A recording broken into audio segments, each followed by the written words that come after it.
Hello दोस्तों। हम पढ़ रहे हैं जीव विज्ञान कक्षा 11वीं का एक महत्वपूर्ण पाठ शरीर द्रव्य तथा परिसंचरण। इसके अंतर्गत बहुत बिंदुओं का अध्ययन हमने कर लिया है और आज हम फिर से एक नए बिंदु के साथ उपस्थित हैं। और आज का जो बिंदु है वो रक्त है, यानी रुधिर, यानी ब्लड। तो रक्त परिसंचरण तंत्र का एक विशेष पार्ट होता है, एक विशेष भाग होता है, जो हमारे शरीर में विभिन्न प्रकार के पदार्थों के परिवहन का एक माध्यम भी होता है। ठीक है, तो चलिए आइए इसको कंटिन्यू करते हैं और समझते हैं कि रक्त क्या होता है।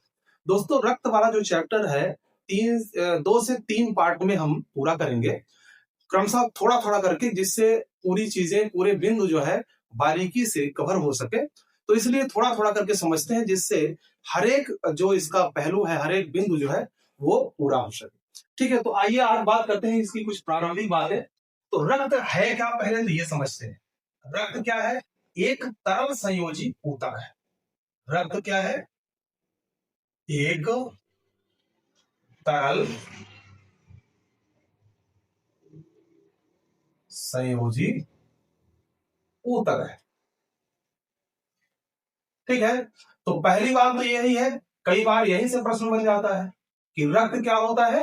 एक तरल संयोजी ऊतक है, और साथ में यह भी एक और क्या है? कोलाइड भी है।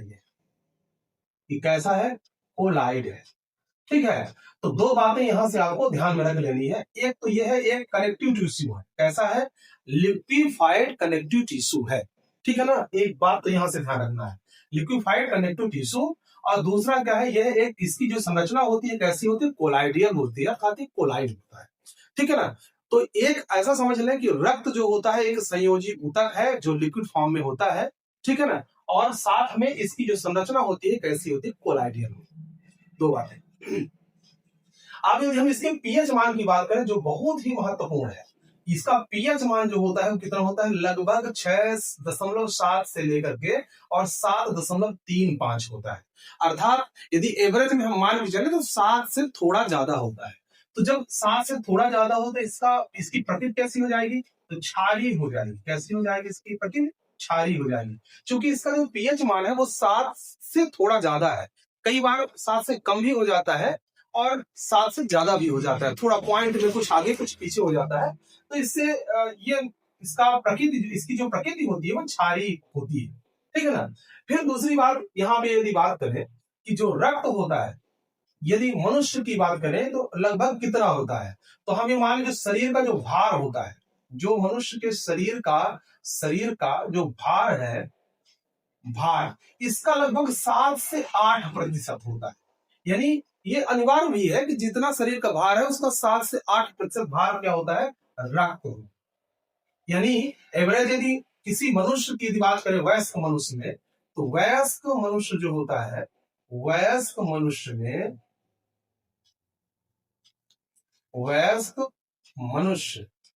में लगभग 6 से 7 लीटर के आसपास ये क्या होता है? ब्लड होता है। ठीक है ना, इतनी बातें तो समझ में आ गई होंगी कि जो रक्त होता है वह क्या होता है? एक कोलाइडियल संरचना वाला कौन सा होता है? तरल संयोजी ऊतक होता है।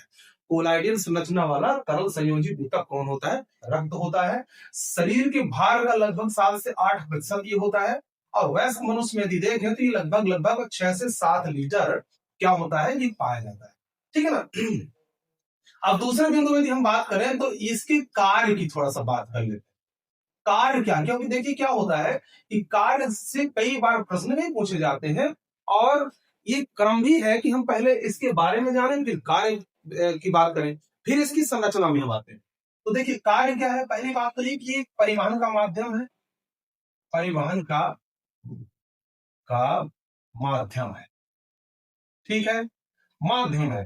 तो परिवहन का माध्यम है, यानी ये क्या करेगा? पदार्थों का परिवहन करता है। पदार्थों का परिवहन, ये तो मोटे तौर पर ये सभी निष्कर्ष है एक तरह से। अब ये परिवहन किन किन चीजों को करता है? तो देखिए, जैसे भोज्य पदार्थों में पोषक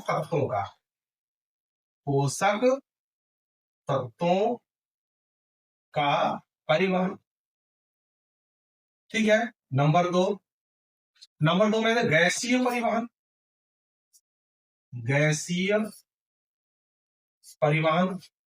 नंबर 3 में बात करें तो क्या हो जाएगा, हार्मोन्स का परिवहन, हार्मोन्स का परिवहन। ठीक है। फिर नंबर 4, तो इसमें जितनी भी रक्षक कोशिकाएं होती हैं, रक्षक रक्षक कोशिकाएं, इनका परिवहन, कोशिकाओं का परिवहन। ठीक है। फिर और देखें यदि तो रक्त के साथ और रासायनिक पदार्थों का यानी आयंस का, आप ऐसा बात कर ले, आयन जितने भी होते हैं, आयंस, इनका परिवहन, आयंस का परिवहन। ठीक है। फिर एक महत्वपूर्ण है कि सभी अंगों को, सभी अंगों को एक दूसरे से जोड़ने वाला काम, जोड़ने का कार्य। ठीक है। ये तो कुछ मोटे तौर पर हम रक्त के कुछ कार्य की बात कर लिए कि रक्त इस प्रकार से कार्य करता है। ठीक है ना। विभिन्न प्रकार के, हमने जैसे शुरू में कहा कि परिवहन का ये माध्यम है, और विभिन्न प्रकार के जो भी आवश्यक पदार्थ होते हैं हमारे शरीर में, जो ऊतकों और कोशिकाओं तक पहुंचते हैं, विभिन्न अंगों तक पहुंचते हैं, उन सब का क्या होता है, माध्यम रक्त ही होता है। और रक्त के माध्यम से ही चाहे वो गैसीय पदार्थों की बात हो, चाहे पोषक तत्वों की बात हो, चाहे मिनरल्स की बात हो, चाहे खनिज तत्वों की बात हो, चाहे हार्मोन्स की बात हो, इन सब का परिवहन करने का कार्य कौन करता है, रक्त करता है। साथ में आप जानते हैं रक्त का अस्तित्व, और इसके लिए एक महत्वपूर्ण जो पदार्थ होता है हीमोग्लोबिन, तो हीमोग्लोबिन कहाँ होता है, ये रक्त में ही होता है। और हीमोग्लोबिन यदि रक्त में ना हो तो रक्त की वैल्यू बिल्कुल नहीं होगी, इस बात को ध्यान रखना है। तो ये तो बातें हो गई रक्त के कार्य की। अब थोड़ा और हम बात करें जब इसकी संरचना की, तो संरचना की यदि बात करते हैं थोड़ा सा, तो देखिए इसमें क्या क्या आ जाएगा, 2 पार्ट इसके देखने को मिलते हैं। यदि संरचना देखें संरचना, तो इसके 2 पार्ट देखने को मिल जाते हैं। वो 2 पार्ट कौन कौन से हैं? पहली बात तो ये है कि इसमें एक पार्ट जो लिक्विड होता है जिसको कहते हैं प्लाज्मा, प्लाज्मा। ठीक है। और दूसरा क्या होता है, जिसको कहते हैं कोशिकीय पार्ट, कोशिकाएं। ठीक है। यानी रक्त कोशिकाएं, आप ऐसा कर लीजिए। ठीक है, रक्त कोशिकाएं। तो ये 2 पार्ट इसके हैं। एक पार्ट कौन सा, प्लाज्मा, ये कैसा होता है, लिक्विड होता है, तरल होता है, तरल। और ये कैसा होता है, ठोस होता है। यानी रक्त की जो तरलता होती है वो किसकी वजह से होती है, प्लाज्मा की वजह से। जैसा अभी बोला गया है ना कि रक्त एक कैसा होता है, तरल संयोजी ऊतक होता है। तो तरल क्यों है, क्योंकि उसके पास क्या है, प्लाज्मा है। अच्छा, ये प्लाज्मा जो होता है, यह रक्त क्या होती है, अधात्री होता है। ये क्या होता है, रक्त का मैट्रिक्स या अधात्री होता है।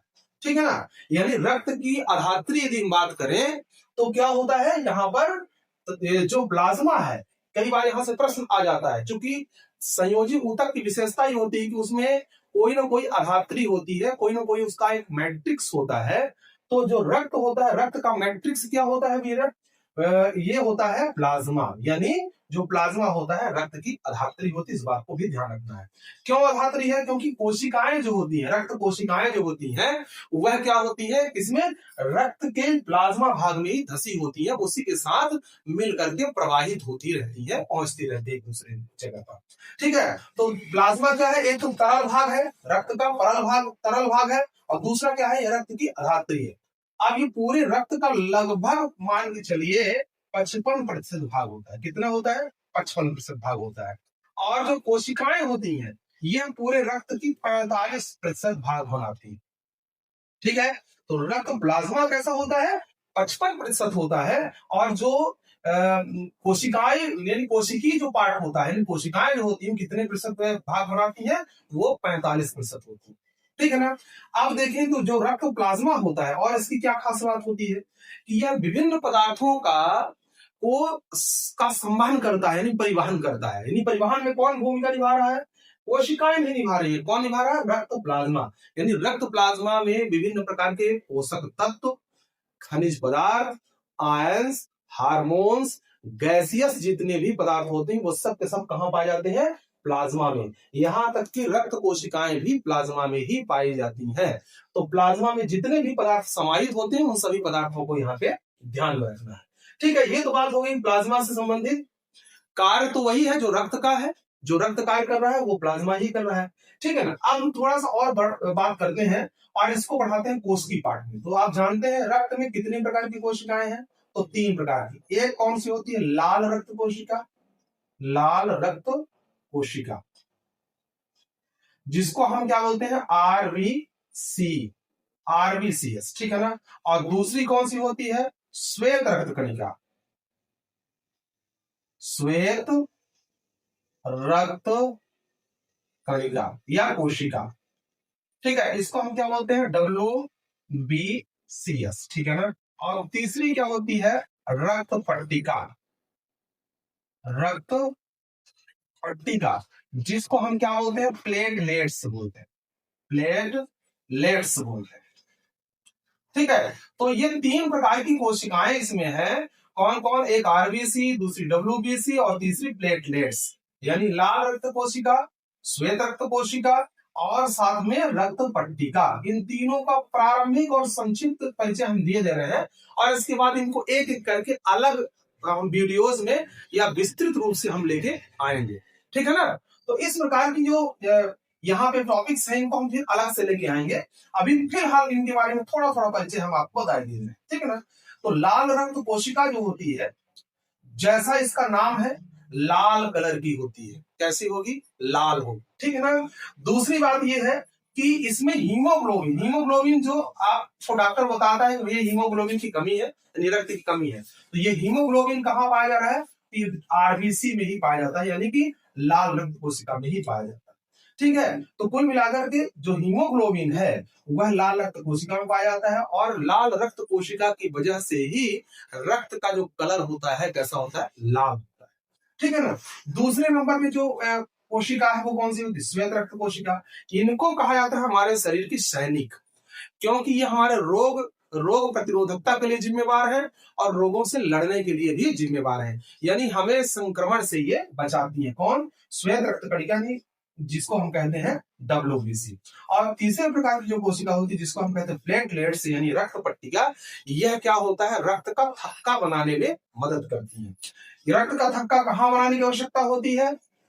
तो देखिए, जब कभी हमारे शरीर में चोट लगती है और रक्त शरीर से बाहर आता है, तो कुछ ही समय तक यदि उस पार्ट को हम दबाए रहे या पट्टी वगैरह लगा दे, तो उसके कुछ ही समय बाद, लगभग अधिकतम आधे घंटे के अंदर अंदर वो रक्त बहना बंद हो जाता है, जबकि घाव तो कई दिनों बाद भरता है। यदि ये रक्त का बहना बंद ना हो तो समझिए क्या होगा? शरीर का पूरा रक्त जो है निकल जाएगा और मृत्यु हो सकती है। तो सिचुएशन क्या होती है कि जब भी हमारे शरीर में कहीं चोट लगती है तो ऐसी सिचुएशन में रक्त बाहर आता है और रक्त पट्टिका जो होती है यह रक्त को गाढ़ा लिपिड और जमा देती है, यानी थक्का बना देती है, जिसको हम रक्त का थक्काकरण कहते हैं। और उस थक्काकरण में रक्त कोशिकाएं उलझ जाती हैं और उलझने के पश्चात फिर क्या हो जाता है? रक्त का बहना बंद हो जाता है और हमारे शरीर का जो रक्त है वो सेफ और सुरक्षित हो जाता है। तो इस प्रकार से ये रक्त पट्टिकाएं जो होती हैं रक्त का थक्का बना करके और हमारे शरीर को सुरक्षित रखती बचाती है। रक्त के थक्काकरण का भी अलग वीडियो हम आपको उपलब्ध करवाएंगे, क्योंकि एक लंबी प्रोसेस है और इस प्रोसेस को जानना आवश्यक है। ठीक है ना। तो ये तो बातें हो गई रक्त की एक प्रारंभिक जानकारी के रूप में, और साथ में रक्त की संरचना के बारे में थोड़ी थोड़ी जानकारी। ठीक है।